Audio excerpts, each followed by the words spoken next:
Part 5 की starting वहीं से होती है जहां लास्ट पार्ट एंड हुआ था, जिधर हम ईना को देखते हैं जो बहुत ज़्यादा घबराई होती है क्योंकि कोई उसका पीछा कर रहा है। वो सबको कॉल भी करती है मगर कोई उसका कॉल पिक नहीं करता। तभी उसे अपने डैड की बात याद आती है जो उन्होंने उससे कही थी कि तुम कभी भी मुझे कॉल करती ही नहीं। तो वो अपने डैड को कॉल मिलाती है और कहती है कि डैड, मैं जंगंग पार्क के रेस्टरूम में हूँ, क्या आप मुझे यहाँ पर लेने आ सकते हो। पर दोदाई फ़ोन रिसीव करती है और कहती है कि क्या हुआ, सब ठीक तो है, मैं तुम्हें लेने आ सकती हूँ, मैं पास में ही हूँ। पर ईना कुछ नहीं कहती और कॉल कट कर देती है। अब हम दोदाई को देखते हैं जो गुइजू को उठाने की कोशिश कर रही होती है जो कि नशे में होता है। वो गुइजू से कहती है कि ईना का कॉल आया था जो बहुत ज़्यादा डरी हुई घबराई हुई लग रही थी। उसकी आवाज़ से लग रहा था कि कोई उसका पीछा कर रहा है और इतना सुनकर गुइजू वहाँ से निकल जाता है और दोदाई भी उसके पीछे पीछे जाने लगती है। वही गुइजू बहुत ज़्यादा नशे की हालत में होता है। वो दोनों भागते भागते गिरते पड़ते उछलते कूदते कैसे न कैसे उस जगह पर पहुँच ही जाते हैं। अब वहाँ उन्हें वही आदमी मिलता है जो ईना का पीछा कर रहा है, जो और कोई नहीं बल्कि ह्योंगताई ही होता है। गुइजू उसे देखकर पहचान लेता है कि ये तो वही आदमी है जिसने उसे मॉर्निंग में देखा था। तो गुइजू उससे कहता है कि तुम यहाँ क्या कर रहे हो, और वो उसे मारने के लिए उसके पास जाता है मगर मार नहीं पाता और नीचे गिर जाता है क्योंकि वो नशे की हालत में होता है। ह्योंगताई वहाँ से जाने लगता है मगर गुइजू उससे कहता है कि मैं तुम्हें यहाँ से ऐसे जाने नहीं दूंगा। वो उसके पैर पकड़ लेता है। अब गुइजू को अचानक से ईना की एक फ्लैशबैक मेमोरी दिखाई देती है जिसमें ईना उससे कहती है कि क्या फिर से किसी और को बचाने जा रहे हो, तो फिर मुझे कौन बचाएगा। और इतना याद करके गुइजू में जोश भर जाता है और वो सीधा ह्योंगताई के हेलमेट पर एक पंच मारता है मगर उसे कुछ होता ही नहीं। तो दोदाई उसे इशारों में कहती है कि चोट लगने की एक्टिंग करो और ह्योंगताई बिल्कुल वैसा ही करता है। अब उनकी आवाज़ें सुनकर ईना भी रेस्टरूम से बाहर आ जाती है और ईना को देखकर गुइजू और दोदाई उसके पास जाते हैं।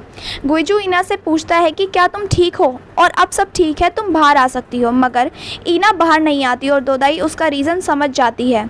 वो तभी सुपरमार्केट जाकर पैड्स खरीदती है और ईना को देती है और ईना को उसके पहले पीरियड पर कांग्रेट्स भी करती है। साथ ही वो ईना की वेस्ट पर अपनी शर्ट भी बांध देती है, जिसके बाद वो सभी घर पहुंच जाते हैं जहां ईना घर में जाने से पहले दोदाई को थैंक यू कहती है और उसकी शर्ट वापस कर देती है। जिधर गुइजू उसे कांग्रेट्स कर ही रहा होता है पर ईना उसे चुप करा देती है और चिढ़कर घर के अंदर चली जाती है। वहीं अब दोदाई भी अपने घर जाने लगती है मगर गुइजू उसे ड्रिंक्स के लिए पूछता है, जिसके बाद हम दोनों को ड्रिंक करता देखते हैं। जिधर गुइजू दोदाई से ईना की हेल्प करने के लिए थैंक यू कहता है।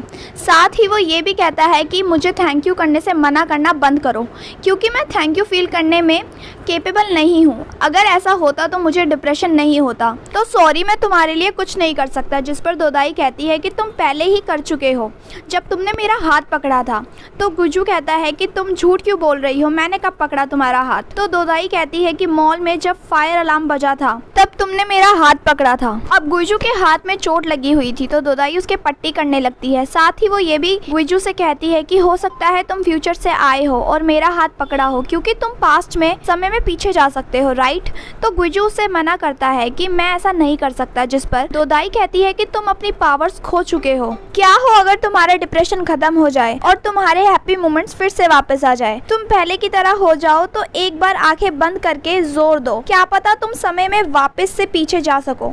तो गुइजू कहता है कि अगर ऐसा होता भी है तब भी मैं तुम्हारा हाथ नहीं पकड़ सकता क्योंकि पास्ट में किसी भी चीज़ को मैं छू नहीं सकता। अब सीन कट होता है और हम ग्रेस को देखते हैं जो डोंगी को ट्रेडमिल पर रनिंग करता देख रही होती है। डोंगी काफ़ी देर से दौड़ रही होती है। वो बस एक ही बात सोच रही होती है कि कैसे डॉक्टर जेहान ने उसका बैनर क्लिनिक से हटा दिया। साथ ही वो ग्रेस के साथ कितना खुश था। अब वो बस उड़ना चाहती है जैसे वो पहले उड़ा करती थी। पर तभी ग्रेस वहां आकर मशीन को स्टॉप कर देती है जिससे डोंगी नीचे ज़मीन पर गिर जाती है। उसकी सांस फूल चुकी थी, वो बुरी तरह से करने लगती है। तो ग्रेस उसे सांस लेने के लिए कहती है और उसे कंफर्टेबल करने की कोशिश करती है मगर तभी डोंगी फूट फूट कर रोने लगती है। अब अगले सीन में हम गुइजू को अपने रूम में देखते हैं जो ईना के स्कूल फॉर्म्स पर सिग्नेचर कर रहा होता है और एक ही बात सोच रहा होता है कि मैंने उसका हाथ पकड़ा, पर ऐसा कैसे हो सकता है, वो इस बारे में झूठ आखिर क्यों बोलेगी। तभी उसे दोदाई की बात याद आती है जब वो दोनों ड्रिंक कर रहे थे कि क्या पता तुमने फ्यूचर से आकर मेरा हाथ पकड़ा हो। एक बार अपनी आंख बंद करो और ध्यान से सोचो, क्या पता तुम वापस से पास्ट में जा सको।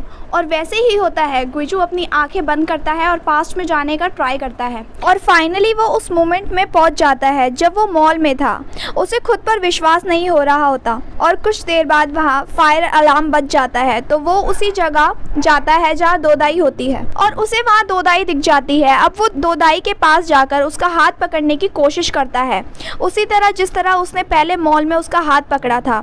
और वो बहुत ज़्यादा हैरान होता है क्योंकि ये उसके लिए बिल्कुल नया एहसास होता है। वो पहली बार किसी इंसान का पास्ट में हाथ पकड़ पा रहा था। वो दोनों एक दूसरे को बस देखते ही रहते हैं, जिसके बाद गुइजू वापस से प्रेजेंट में आ जाता है जहाँ वो ये कहता है कि क्या मेरी पावर्स वापस आ चुकी है, मैंने उसका हाथ पकड़ा, क्या मैं सच में पास्ट में किसी को छू सकता हूँ। वो इन्हीं सब बातों के बारे में सोच रहा होता है। फिर वो अपनी वाइफ की फ़ोटो देखकर ये डिसाइड करता है कि वो पास्ट में अपनी वाइफ सियोन के पास जाएगा, जिसके लिए वो कोशिश करता भी है मगर पहली बार में वो फेल हो जाता है। जिसके बाद वो दोबारा ट्राई करता है और पूरा फोकस करता है और तब वो फाइनली पास में चला जाता है, मगर वहाँ उसकी वाइफ नहीं होती बल्कि दोदाई होती है जो उसे CPR दे रही होती है। तो गुइजू वापस से प्रेजेंट में आ जाता है और सोचता है कि क्या इसका मतलब मैं उस वक्त खुश था। मैं दोबारा से किसी और टाइमलाइन में जाने की कोशिश करता हूँ जिसमें दोदाई ना हो। अब वो फोकस करता है और पास्ट में चला जाता है, बट अनफॉर्चुनेटली दोबारा उसे वहाँ दोदाई दिख जाती है, जिसे देखकर वो स्माइल करता है और प्रेजेंट में आकर वो सोचता है कि क्या सच में मैंने उसे देखकर स्माइल पास की, मगर ऐसा कैसे हो सकता है। मैं उन्हीं मेमोरीज में वापस जा पा रहा हूँ जहाँ दोदाई मेरे साथ थी। ये सब क्या हो रहा है। जिसके बाद वो सीधा उसी स्पा में चला जाता है जहां दोदाई जॉब करती है। अब वो दोदाई को साइड में लेकर जाता है और उसे पूछता है कि तुम कौन हो, मुझे बताओ, क्योंकि जब जब मैं आंखें खोलता हूं तुम मेरे सामने होती हो, यहाँ तक कि मैं पास्ट में तुम्हें छू भी सकता हूँ, जो कि एक तरह से इम्पॉसिबल है। तो दोदाई को कुछ भी समझ नहीं आता कि वो क्या कह रहा है। तो दोदाई कहती है कि क्या तुम अपनी फीलिंग्स एक्सप्रेस कर रहे हो, मगर ये थोड़ा अजीब तरीका है अपनी फीलिंग्स कन्फेस करने का। तो गुइजू कहता है तुम्हारे बारे में कुछ तो अजीब है, सच सच बताओ, क्या तुम्हारे पास भी हमारी तरह कोई पावर्स है, हिप्नोसिस जैसी। तुमने मेरे दिमाग में ऐसा क्या बोया है, क्या इसी तरह तुमने मेरी मॉम को मैनिपुलेट किया है, तुमने मेरे साथ क्या किया है। तभी वहाँ मिसेस मान्यूम आ जाती है। वो कहती है कि मैं बताती हूँ कि क्या चल रहा है। जिसके बाद हम दोदाई को मिसेस मान्यूम के साथ बैठा देखते हैं, जो उसे कहती है कि तुम हमारे साथ रहो और आज से ही स्पा की जॉब छोड़ दो, क्योंकि गुइजू एक अच्छा लड़का है पर उसके दिल को ठेस पहुँचने की वजह से वो कभी कभी ऐसा बर्ताव करता है। लेकिन मुझे लगता है तुम उसे अच्छे से जान सकती हो अगर तुम उसके साथ रहो तो। वहीं अब हम मिसेस मान्यूम को गुइजू से बात करता देखते हैं, जो कहती है कि उसने तुम्हारे दिमाग के साथ कोई छेड़छाड़ नहीं की, बल्कि ये तो प्यार है। अब दोदाई हमारे साथ रहने वाली है ताकि वो उसके स्कूल के असाइनमेंट्स में उसकी मदद कर सके और उसकी देखभाल कर सके। तो गुइजू कहता है कि आप दोदाई से इतना ऑब्सेस्ड कैसे हो। तो मिसेस मान्यूम कहती है कि दोदाई उनकी पावर्स को रिकवर करने में उनकी मदद कर सकती है। क्या अभी तक तुमने कुछ चेंजेस नोटिस नहीं किए। जिस पर गुइजू कहता है कि नहीं। तो मिसेस मान्यूम उससे कहती है कि तुम्हें संडे को फाउंटेन मॉल के बाहर दोदाई से मिलना है। तो गुइजू कहता है पर मैं ऐसा क्यों करूंगा। तो मिसेस मान्यूम कहती है कि क्या तुम क्यूरियस नहीं हो ये जानने को कि दोदाई ने मेरे सपने में हमारी फैमिली रिंग क्यों पहनी हुई थी। अब संडे वाले दिन गुइजू दोदाई से मिलने मॉल के बाहर पहुंच जाता है, जहां वो दोदाई को देखता है जो पहले ही वहां आ चुकी होती है। गुइजू मन ही मन सोच रहा होता है कि क्या मेरी पावर्स का वापस आने का रीजन दोदाई है, क्या मुझे उस पर नजर रखनी चाहिए, मगर इसका कोई फायदा नहीं है। मेरी पावर्स कंप्लीटली यूजलेस है, क्योंकि जिस मोमेंट में मैं जाना चाहता हूँ वो हैप्पी मोमेंट्स नहीं है। और तभी सीन शिफ्ट होता है और हमें पास्ट का एक सीन दिखाया जाता है जहां गुइजू एक फायर फाइटर होता है। उसके पास एक कॉल आती है जिससे उसे पता चलता है कि वो डैड बन चुका है। और जब ये बात वहां मौजूद उसके सभी साथियों को पता चलती है तो वो सभी उसके लिए बहुत खुश होते हैं और उसे कांग्रेट्स करते हैं। और तभी गुइजू हॉस्पिटल जाने के लिए वहां से निकल जाता है, जिधर हम सियोन और गुइजू को बहुत ज्यादा खुश देखते हैं। साथ ही वहाँ हम पास ही की एक बिल्डिंग में आग लगी हुई देखते हैं, जो कि एक स्कूल होता है, जिधर गुइजू की फायर फाइटर टीम को लोगों को रेस्क्यू करते हुए हम देखते हैं। अब हमें एक वॉइस ओवर सुनाया जाता है जिसमें गुइजू कहता है कि जिस दिन मैं एक पेरेंट बना, कई पेरेंट्स ने अपने बच्चों को खोया और हमने हमारे सीनियर फायर फाइटर को। जिसके कुछ देर बाद हम गुइजू को टाइम में पीछे जाता देखते हैं और वो उस मोमेंट में पहुंच जाता है जब ईना का जन्म हुआ था। उसे वहाँ एक येलो डोर दिखता है जिसे वो टच कर पा रहा होता है और वो उसे ओपन करके वहाँ से भागकर उस जगह पहुँच जाता है जिधर फायर फाइटर टीम लोगों को स्कूल में रेस्क्यू कर रही होती है। अब वो एक लड़की को देखता है जो उनके सीनियर फायर फाइटर को कहती है कि 5th फ्लोर पर कोई फंसा हुआ है। तो वो फायर फाइटर वहाँ जाने लगता है जिसे गुइजू आवाज़ लगाकर रोकता भी है मगर कोई फ़ायदा नहीं होता। और तभी अचानक से बिल्डिंग में ब्लास्ट होता है और सारा मलबा उस फायर फाइटर पर गिर जाता है और गुइजू कुछ नहीं कर पाता। अब हम गुइजू को अपनी वाइफ के साथ देखते हैं जो उसे कहता है कि उस समय मैंने एक डोर ओपन किया था, जिस पर उसकी वाइफ कहती है कि तुमने कहा था कि तुम पास्ट में कुछ भी छू नहीं सकते। मगर ये बात गुइजू को भी समझ नहीं आ रही होती कि आखिर कैसे।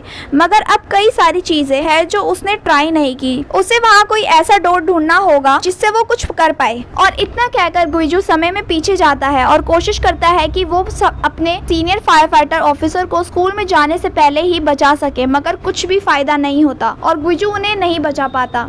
जिसके बाद दोबारा गुइजू समय में पीछे जाता है और ऐसा करते करते वो समय में कई बार पीछे जाता है और हर बार कुछ ट्राई करता है कि उसे वो डोर दिख जाए, मगर ऐसा कुछ भी नहीं होता और वो हार जाता है। वो पास्ट नहीं बदल पाता। जिसके बाद हम सभी फायर फाइटर्स को लंच करता देखते हैं कि तभी इमरजेंसी अलार्म बजता है जिससे सबको जाना पड़ता है। मगर गुइजू उस वक्त पास्ट में चला जाता है जब ईना का जन्म हुआ था और इसलिए जब वो वापस आता है तो उसे उसके बॉस से इसके लिए बहुत ज़्यादा डांट पड़ती है। गुइजू इसके लिए सॉरी भी कहता है तो उसका बॉस उससे कहता है कि तुम्हें अब सीनियर ऑफिसर की डेथ से मूव ऑन करना चाहिए, उस बारे में ज़्यादा मत सोचो। तो गुइजू उन्हें बताता है कि उस पर क्या बीत रही है। पल पल जब वो अपनी आंखें बंद करता है उसे वही सब भयानक नज़ारा देखना पड़ता है। बच्चों के स्कूल में चीखने की आवाज़ें, वो ब्लास्ट जो बिल्डिंग में हुआ था और सीनियर ऑफिसर की डेथ। मैं जानता हूँ कि मैं इस बारे में कुछ नहीं कर सका, पर ये मुझे पागल कर रहा है। मुझे कुछ समझ नहीं आ रहा है कि मैं क्या करूं। तो उसका बॉस उसे कहता है कि तुम्हें कुछ दिन रेस्ट करना चाहिए और एक थेरेपिस्ट से अपना इलाज करवाना चाहिए, और अगर तुम्हारी कंडीशन इतनी ही ख़राब है तो तुम्हें कहीं और काम ढूंढ लेना चाहिए। और तब गुइजू कहता है कि मैं किसी को नहीं बचा सकता, ना ही पास्ट में ना ही प्रेजेंट में। और इसी सीन के साथ पार्ट 5 यही एंड हो जाता है। अगर आपको ये वीडियो पसंद आई हो तो प्लीज़ वीडियो को लाइक कर देना और चैनल पर पहली बार आई हो तो सब्सक्राइब कर देना एंड बेल नोटिफिकेशन ऑन कर देना, जिससे आने वाले पार्ट्स की नोटिफिकेशन आपको सबसे पहले मिलेगी। मिलती हूँ आपसे नेक्स्ट पार्ट में, तब तक के लिए टेक केयर।